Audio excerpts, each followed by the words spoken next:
when, where, and how. Emergence of a new era. The medieval period in India covers the period from 700 AD to about 1750 AD. This long period of about 1100 years can be divided into two phases. The early medieval period, 8th to 13th century, and the later medieval period, 13th to 18th century. In the early medieval period, we find that there was a constant power struggle among the regional kingdoms of North and South India, characterized by the frequent rise and fall of kingdoms. The Palas, Pratiharas, Rashtrakutas, Cholas, and the Rajputs were the powerful dynasties that ruled in different parts of India. Along with this, the Turkish invasions of India began in 1000 AD. Ultimately, the Turks established their kingdom called the Delhi Sultanate. This sultanate flourished between 1200 AD and 1526 AD and witnessed the reigns of Turks, Khaljis, Tughlaqs, and Lodhis. The Delhi Sultans were overthrown by the Mughals in the 16th century. With the arrival of these Muslim rulers, a new religion, Islam, and new languages, Arabic and Persian, came to India. The new culture that evolved in India came to be known as Indo-Islamic culture. The advent of Muslims brought new types of food such as biryani, korma, pulao, and firni, etc. Grapes, tobacco, chilies were also introduced during this period. Towards the end of the 15th century, European traders began trading with India. The first to arrive were the Portuguese. They were followed by the English, the Dutch, and the French. By the mid-18th century, the English managed to oust the other European trading powers and started the process of conquering and colonizing India. Impact of geography on Indian history. The geography of a country influences its history to a great extent. Here, we find some fascinating examples of how historical forces are shaped by geography. Ports such as Surat, Masulipatam, Cambay, and Cochin became major centers of internal and foreign trade. The mountains in North India, especially in Rajasthan, led to the building of massive and strong forts in Chittorgarh, Jodhpur, and Jaisalmer, which could not be easily breached by the enemy. The water scarcity in Gujarat and Rajasthan led to the creation of Baudis for storing water, which are recognized today as unique examples of water conservation. During the medieval period, wars were fought frequently to control the important territory between the rivers, the Ganga and the Yamuna, and the Godavari and the Tungabhadra. India, new and old terminology. From the beginning of the medieval period, India has been known by different names from Aryavarta to Hindustan. India got its name Hindustan because of the people living around the Indus River. It is derived from a Persian word which means the same as Sindhu in Sanskrit. Hind indicates the Indian subcontinent in Persian and Arabic.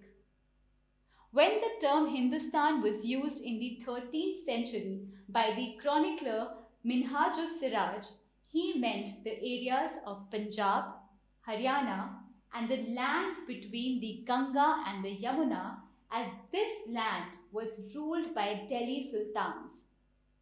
South India was not a part of this term. When Babur used the term Hindustan, he used it in a broader sense to include the geographical and cultural characteristics of the entire Indian subcontinent. At that time, this term did not have any political meaning as it has today.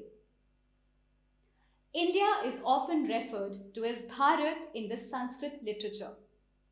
India is also known as Bharatvarsham. Source of information. Historical sources are classified into two broad categories: literary and archaeological sources. The literary sources of medieval India can be divided into indigenous or writings by the Indians and foreign accounts. Apart from these, we have coins, inscriptions, and architecture.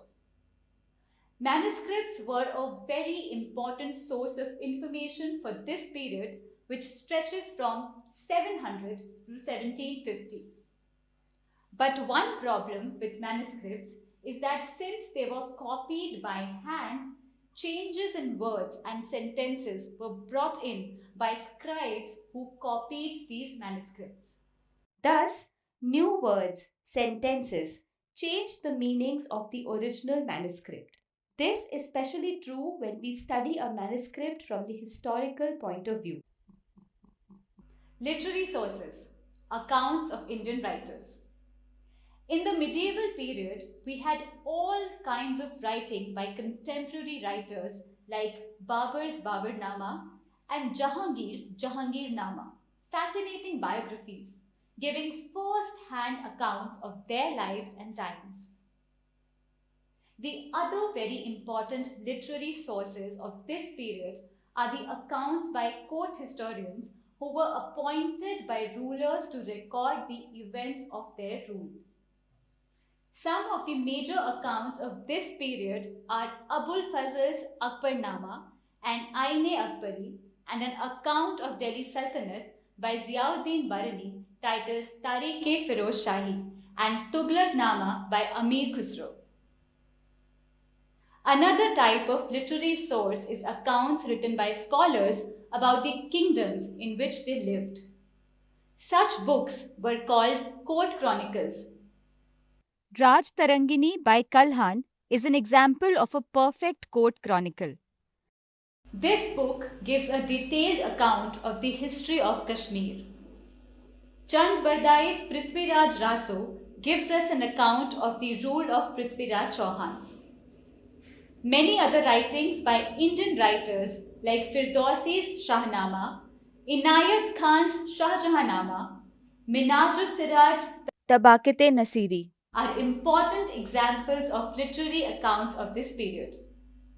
Besides accounts of writers, other literary sources include the religious literature like the Ramayana and the Mahabharata, written in regional languages, secular literature written in various Indian regional languages. These sources tell us about the life and values of the people who lived at that time. The archival records containing the governmental documents, royal orders, treaties, court records, etc. are also an important source of information. These include the farmans sent by rulers. Foreign accounts. Foreign accounts are an invaluable source of information about the medieval period because the foreign travelers and scholars who visited India wrote candidly and honestly about what they saw and experienced in India. Some important foreign accounts are Al-Baruni's Tahqiq-e-Hind, Ibn Battuta's Rihla, accounts by Al-Masudi, Niccolo Conti, Sir Thomas Roe, Francois Bernier, Domingo Payne, and Marco Polo, etc. Niccolo Conti has given a detailed description of the Vijayanagar kingdom and the capital city of Hampi. Apart from these, we have a lot of writings by Bhakti and Sufi saints and in regional languages like Bengali, Hindi, Gujarati, Marathi, Tamil, Malayalam, etc. Archaeological sources. There are plenty of archaeological sources like monuments, paintings, sculptures, inscriptions, coins, weapons, clothes, ornaments, tools, utensils, etc., belonging of the medieval period. The following are some of the examples of archaeological sources. Any building of historical significance is considered to be a monument. Forts, palaces, temples, houses, and other structures give us a lot of information about the architectural skills, perfection in stone cutting, art of sculptors, and brilliance of artists, culture, society, and lifestyle of the people. The coins were made of gold, silver, and copper. They are analyzed and studied to get historical information. The study of coins is called numismatics. The person who studies these coins or numismatics gets a lot of information about the political, economic, and cultural life. The Delhi Sultans, the Mughals, and the Cholas issued many coins. The paintings of the medieval period, such as Mughal, Rajasthani, miniature, and Deccani, also give us an interesting insight into palace scenes, hunting expeditions, and scenes from mythology.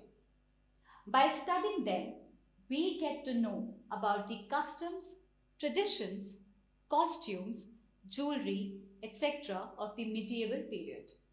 Sculptures of the medieval period were mainly statues of gods, kings, and queens. They were generally made of bronze and stone. They gave us information about the hairstyle, costumes, and ornaments of the medieval period. Inscriptions are written records generally dealing with royal orders or information about donations to temples and villages. Some of those are related to the achievements of kings. They were engraved on rocks, stones, copper plates, or temple walls. The study of inscriptions is a scientific process and is called epigraphy. These inscriptions give us interesting information about the social, political, and economic condition of the people of India in the medieval period. The role of historians. The historians have to analyze all the sources while writing their account. A historian's chief responsibility is to examine and interpret all the sources and write an unbiased and systematic historical account. A period of varied developments. The period between 700 and 1750 AD is very dynamic period because a rich variety of development took place during this period. New groups of people appeared in India during this period. Among them were Turks, Khaljis, Tughlaqs, Mughals, and Persians who came from outside. The Rajputs, Marathas, Sikhs, Jats, and the Ahoms were indigenous people and became politically important in this period. There were new developments in other areas also. New food items like potatoes, corn, and chilies arrived in the Indian subcontinent. The society became more complex as four major castes or varnas got divided and subdivided into a number of jatis or subcastes. Powerful empires like the Khaljis, Tughlaqs, Mughals, and the Cholas came up during this period. Important changes took place in religion. There was the emergence of Bhakti movement, which believed that God can be reached through love and devotion. No expensive or complicated rituals were needed. The Bhakti movement also rejected caste hierarchy. A new religion, Islam, arrived in India in the 7th century. The new religion based itself on the worship of one God, Allah, before whom all are equal, irrespective of social and economic differences.